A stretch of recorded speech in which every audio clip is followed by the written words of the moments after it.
Okay, so now we know what happens when our a and b values change from positive to negative. We can further explore the general form of the exponential function. It's really important for us that we know what the a, b, c and d values are. We've talked about what happens with a and b, so what do the c and d do? Well, the c value tells us how far in the horizontal direction we should move, so to the left or to the right. The d tells us our vertical, so it helps us to know when we should move up or down. Another really cool thing about this is the d value will tell you where your asymptote will head towards. Okay, so the d value can be really helpful. Let's practice finding the a, b, c and d value. And once we've gotten a little more confident with that, we can start to use that to put it on our graph. Alright, so looking at a basic one from our textbook, 2 to the power of x minus 1 minus 1. Okay, so in this case we can look and see, well, our power is attached to the 2, so just like up here it will be attached to this lowercase a. There has to be something sitting at the front of this 2, and as we know, anything multiplied by 1 gives us the same value, so we know there's a 1 standing out the front there. Looking up at our exponential part now, we can see that again there's nothing really hitting out in front of the x. So again, we can assume there is a 1 that is multiplied through the brackets to give x minus 1. So both positives. Looking at our c value, we can see the c value is attached to our x, and here we can see negative 1. And lastly, our constant hanging around on the end there, which is a negative 1. If we look at something like b, it's not quite as obvious. And this is the one that we got a little tricked up on the other day. So if we explore this further, well, what are we really looking at here? Well, we've got 1 divided by 2. So we can bring that up, that 1, and rather saying than divide by 2, we can say, well, let's multiply and bring it up to the top by saying it has a power of 1. So if I bring it to the top, it becomes to the power of negative 1.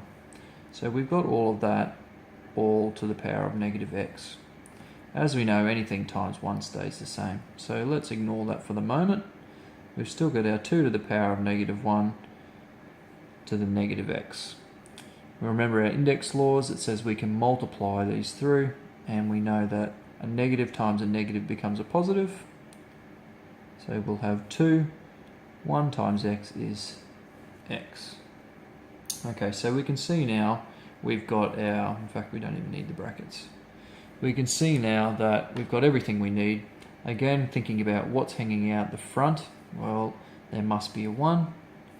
Our b value, what is hanging out the front of our exponential? Well, here there's must also be a 1.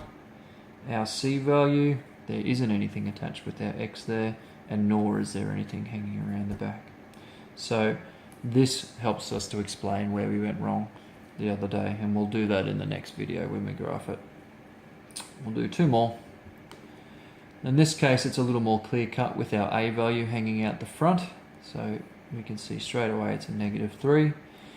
Our b value is again attached to our exponent. In this case, there isn't anything. There must be a 1 there for a c value. Well, there's nothing attached to that this time around.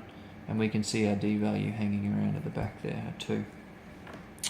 And our last one. Now you'll notice there's some similarities between our example up here and our example down here, and it's the fact that we're dealing with fractions.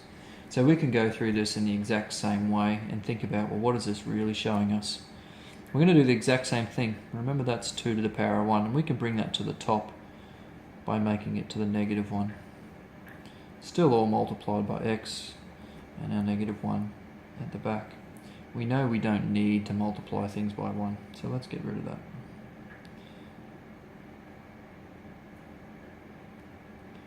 Okay, lastly, just like we did up in example B, we can multiply through using our index laws, and we'll end up with 2 to the negative 1x, which is the same as writing to the negative x minus 1.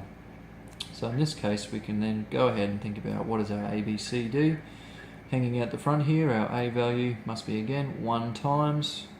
Our b value is the value at the front of our exponent. In this case, it's a negative 1.